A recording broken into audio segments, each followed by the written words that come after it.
a 1938 Mercedes with 3,000 horsepower, 6 wheels, and an aircraft engine, engineered to hit 750 kilometers per hour on the German Autobahn.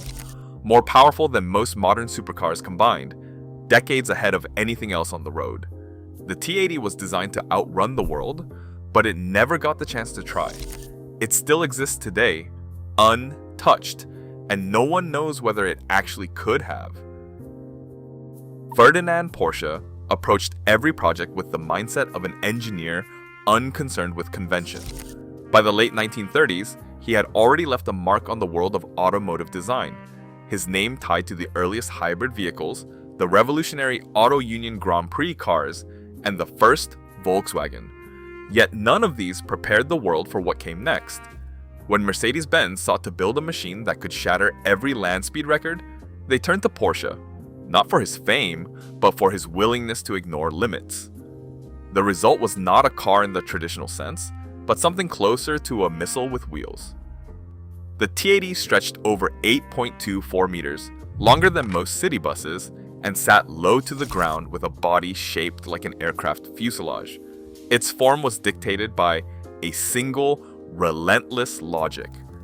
To reach a speed no wheeled vehicle had ever touched, it needed to channel every lesson from aviation and racing into a single, unified shape.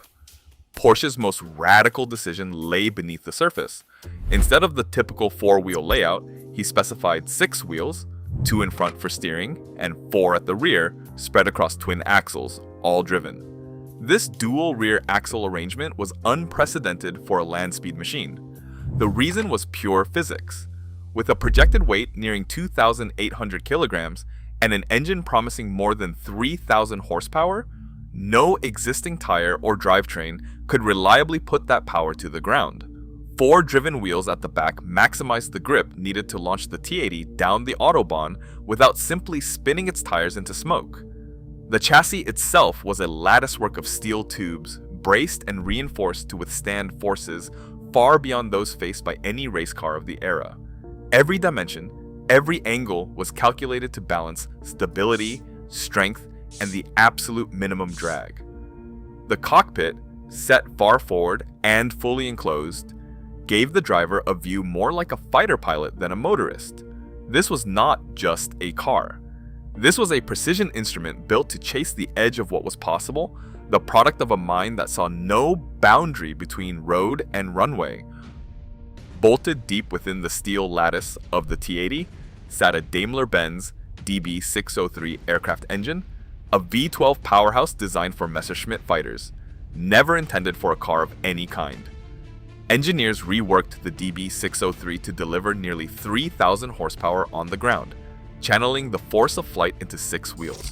The challenge was immense, mounting an engine built for altitude and speed into a chassis that would never leave the Earth. Cooling had to be solved without the slipstream of air a plane enjoys at altitude. Transmission and reduction gearing demanded custom solutions, all to keep the car stable as it clawed towards 750 kilometers per hour. The fuel that would feed this engine was as radical as the machine itself. A volatile blend of methanol, benzene, ethanol, and acetone promised explosive power far beyond what gasoline alone could provide. Each chemical served a purpose: methanol for cool, dense combustion, benzene and ethanol for added energy, acetone to keep the mixture vaporizing evenly at speed. This was a recipe closer to rocket science than to anything found at a filling station. The mixture was dangerous to handle, but nothing about the T80 was built for safety. Every decision pushed for more speed, more power, more spectacle. The venue chosen for the attempt was the Autobahn near Dessau, a 10-kilometer stretch of pristine concrete, 25 meters wide, built as much for national pride as for utility. The date was set, January 1940. Mercedes engineers, mechanics, and officials prepared for the world to watch. The Nazi regime, led by Adolf Hitler, poured resources into the project. Funding reached over 600,000 Reichsmarks, a sum unthinkable for a private company alone. Propaganda planners envisioned the T80's run as a live broadcast, the crowning proof of German technological supremacy. The car was painted black, adorned with eagles and swastikas, and nicknamed Schwarzer Vogel, Everything was in place for an event meant to stun the world. The fastest car in the world was ready to run, not just for speed, but for the ambitions of an entire regime. Wind tunnel doors closed behind the scale model, and the air began to move. From the start, Porsche's team treated the T80 less like a car and more like a low-flying aircraft. Every curve, every seam was shaped by the science of speed. The body stretched out in a narrow fuselage, just 1.74 meters wide at its core, with the wheels tucked under seamless fairings to eliminate the turbulence that plagued ordinary racers. At the tail, a vertical fin and stubby side wings stood ready to fight the invisible forces that threatened to lift the machine off the ground at 700 kilometers per hour. Engineers pored over the data. Their goal was not just to go faster, but to defy the boundaries set by physics itself. The T80's drag coefficient, calculated from repeated wind tunnel runs, settled around 0.18, a figure so low it would not be matched by production cars for another half-century. For context, the best racing machines of the era struggled to reach 0.4. Even many modern supercars fall short of what the T80's team claimed in 1939. With a frontal area of just over 1 square meter, the car's slippery skin promised to turn the DB603's 3,000 horsepower into pure, relentless acceleration. But speed alone was not enough. At velocities where the air could lift tons of steel, stability became the next enemy. The T80's stabilizer fins were not ornamental. They were born from the same aerodynamic thinking that kept fighter planes steady in a dive. Joseph Mickel, an aerodynamicist with experience in aviation, refined the fin placement through dozens of model tests.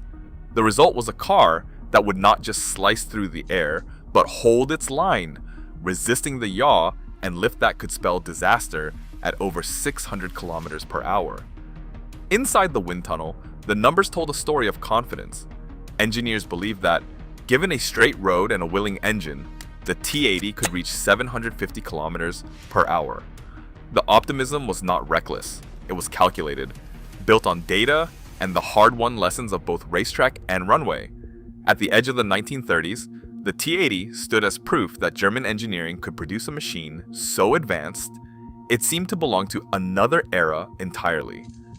The promise was real, and the moment for a record seemed inevitable, until history intervened. January 1940 arrived without the roar of the T80's engine. As the world braced for conflict, the Autobahn at Dessau, once destined to become a proving ground for the fastest car ever built, fell silent. The outbreak of war in September 1939 swept up every resource. Aviation fuel, technical staff, and even the mighty DB603 engine were redirected to the Luftwaffe. The record attempt was cancelled. The fastest car in the world was sidelined by the fastest moving war in history. The T80 itself survived, almost by accident. As other prototypes vanished to scrap drives or bombings, this machine, never raced and never tested at speed, remained intact. It was stored, first in workshops, then hidden away as the war consumed Germany's industrial heartland. After the fighting ended, the car was recovered, remarkably undamaged, and eventually found its way to the Mercedes-Benz Museum in Stuttgart. Today, it stands as a silent witness to a moment when speed was measured not just in kilometers per hour, but in the urgency of national ambition and the violence of history. Yet the T80 story is haunted by the question of possibility. Could it have actually reached 750 kilometers per hour? The engineering was radical, but the limits of the 1930s technology cast a long shadow. Tires of the era, designed for 400 kilometers per hour at best, faced forces they were never meant to withstand. No test data exists to prove they could survive even a single run. Control at those speeds was another unknown. Modern analysis suggests the car's aerodynamics, so advanced for their time, might have produced dangerous instability, with lift at the front and downforce at the rear threatening to flip the machine, much like the fate of the Mercedes CLR at Le Mans 60 years later. The T80 was designed to outrun the world, but it never even got the chance to try. What remains is not just a car, but a riddle. A machine built to break every limit, frozen at the threshold by a war that changed everything. The dream of absolute speed, preserved as an artifact of ambition and unanswered questions. The fastest car in the world was sidelined by the fastest moving war in history. 80 years on, its UN-tested promise still outpaces reality. Today, as technology races forward, the T80 stands as a stark reminder. Some ambitions are too radical, even for their own time. What if it had tried?